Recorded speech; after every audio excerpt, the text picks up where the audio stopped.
Hi, welcome to Triple R Ministries. Today we will be discussing Genesis chapters 36 through 40, covering the topics of the family of Esau, Joseph's dreams of greatness, Joseph sold by his brothers, Judah and Tamar, Joseph a slave in Egypt, and the prisoner's dreams. Diving right in. Okay, so the family of Esau. Esau was Isaac's son and Jacob's brother. Okay, the guy that was red and hairy, that's Esau.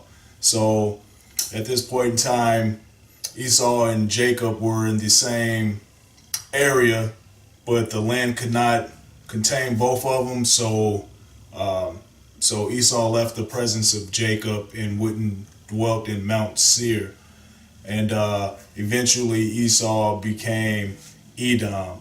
And in Genesis chapter 36, there most of Esau's genealogy or his family is listed there. Okay, Genesis chapter 37. All right. So while living in Canaan with his father, Joseph had a dream. He dreamt of greatness.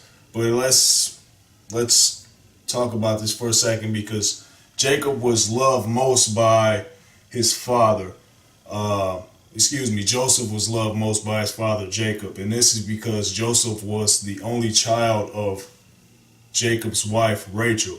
You know, Jacob married Leah and Rachel, and he loved Rachel and didn't love Leah, and Leah had all of these children, and finally, after all the children, Rachel finally had one. So Jacob loved, Jacob loved Joseph more than the rest of his sons. And so Jacob gave Joseph a tunic, which is like a coat or something like that.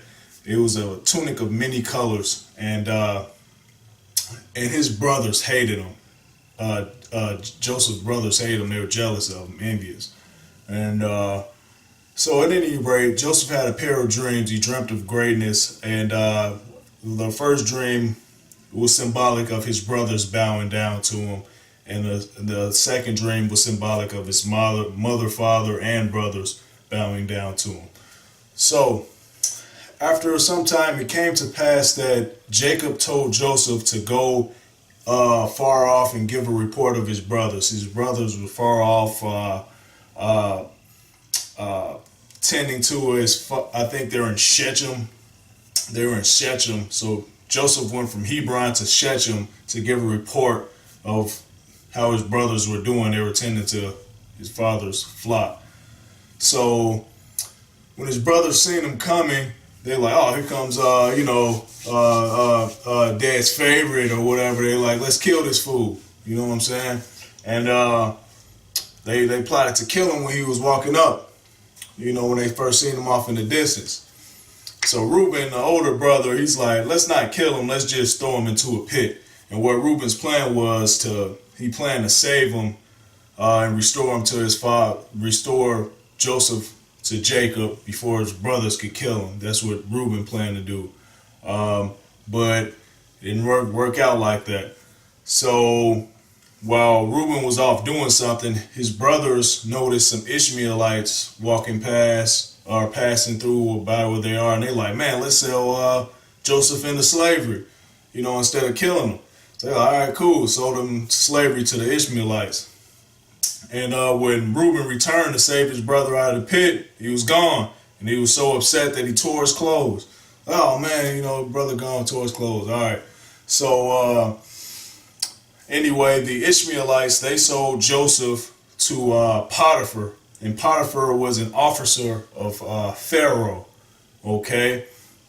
And all of Joseph's brothers took Joseph's tunic, because when they threw him in the pit, they ripped his tunic off of him. They took his tunic of many colors and bloodied it up with like the blood of an animal and tore it and stuff like this, and they showed it to Jacob, which is Joseph's father, and they're like, "Oh, animal must have found him and ate him up or something like this." You know what I'm saying? And Jacob mourned many days, and he refused to be comforted. Okay. Genesis chapter 38. Time passes now. Okay.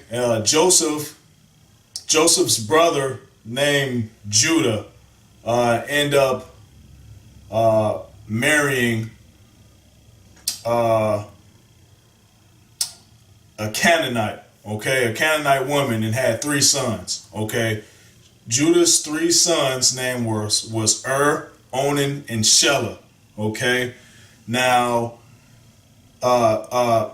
Judah took a wife for his firstborn son, and this wife's name was Tamar. So and Tamar was married, but was evil in the sight of the Lord, and God killed okay. So Judah's second son, Onan, was to marry Tamar now, because is dead. God killed him. So Onan's job was to get Tamar pregnant to preserve the bloodline of his brother, right? So Onan slept with Tamar. She became his wife, but when it came time for him to ejaculate, he pulled out and ejaculated on the ground so she wouldn't get pregnant. And God, this displeased God, and God killed Onan also. Okay, now Judah's third son, Shelah, was still a young child. So so Judah tells Tamar, the 2-time widow, wait until Shelah is older, and then he'll give Tamar to Shelah as a wife. Okay, but this never happened. Time passed, it never happened. Okay, now it came to pass that Judah's wife died. Okay, so, and Judah was mourning. So Tamar dressed herself as a prostitute and went in the path that Judah was traveling on, in hopes that Judah would see her and want to sleep with her to comfort himself due to his wife passing. Sure enough, he sees her, sleeps with her, and she's like, okay, I'm going to hold your rod and staff and your signet or whatever. I'm going to hold this stuff until you get back and pay me. Okay, he's like, all right, whatever. So he went to get the funds to pay her, but she took his stuff and ran off with it. So when he came back, she was gone, okay, and she was pregnant. So it came to pass that Judah hears that she's pregnant, that Judah hears that Tamar is pregnant due to prostitution. And he's like, oh, really? Bring her out so that she can be burned, okay? And Tamar's like, oh, yeah, well, tell Judah that the owner of this rod and staff and signet is the father of my child. That's my baby daddy, you know. And Judah, seeing that it was his stuff, he like, oh man, he counted it righteous to her, because he promised her that he would give Tamar to his son Shelah when he was old enough, but he didn't do it. So he just counted it righteous in her eyes and didn't burn her. So she bore 2 children, twins, Perez and Zerah, okay? And it just so happens that Perez, his genealogy leads up to David and ultimately the birth of Jesus, okay? All right, Genesis chapter 39, Joseph a slave in Egypt. So Joseph now in Potiphar's house. Joseph was sold by his brothers to the Ishmaelites. The Ishmaelites sold Joseph to Potiphar. Now, Joseph's in Potiphar's house, successful in everything that he does. Potiphar ends up making him the overseer of his entire house. Okay, so Joseph was handsome, is what the Bible says, and Potiphar's wife wanted Joseph to sleep with her. You know, so she kept going to Joseph like, hey, lay with me, lay with me. Joseph like, no, I won't offend my master and offend my God by laying with you. Crazy woman. So she kept asking day by day, lay with me, lay with me. And one day, she caught him by herself and grabbed him by his clothes like, lay with me. You know, and Joseph was like, no, man. He like got up out that jam, you know, wiggled out. He had tried to escape so much that he wiggled out his clothes and ran out of there. So she was all embarrassed with his clothes in her hand. So she cried out, rape, rape, rape. He tried to rape me. You know, told all the people in the house. When her husband Potiphar came home, she told him, oh, he tried to rape me. So Potiphar was mad, took Joseph, threw him in a prison. Okay, Genesis chapter 40. All right, before Genesis chapter 40, she threw him in a prison, and Joseph, again, is still very successful in everything that he does and found favor in the sight of the prison guard's eyes. So the prison guard put Joseph in charge of everything. Okay. Now Genesis chapter 40.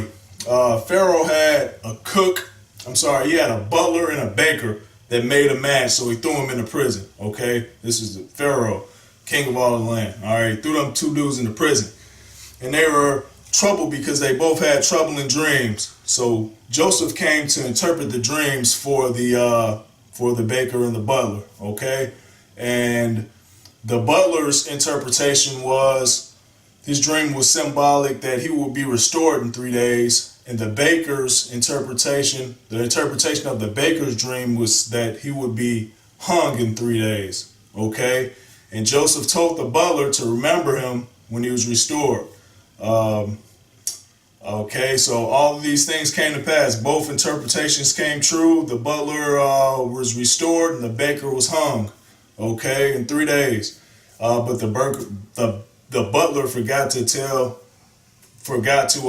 help Joseph after he was restored. Okay, and that concludes Genesis chapters 36 through 40. The next video will be discussing Joseph's rise to power after all of this mayhem that happened to him.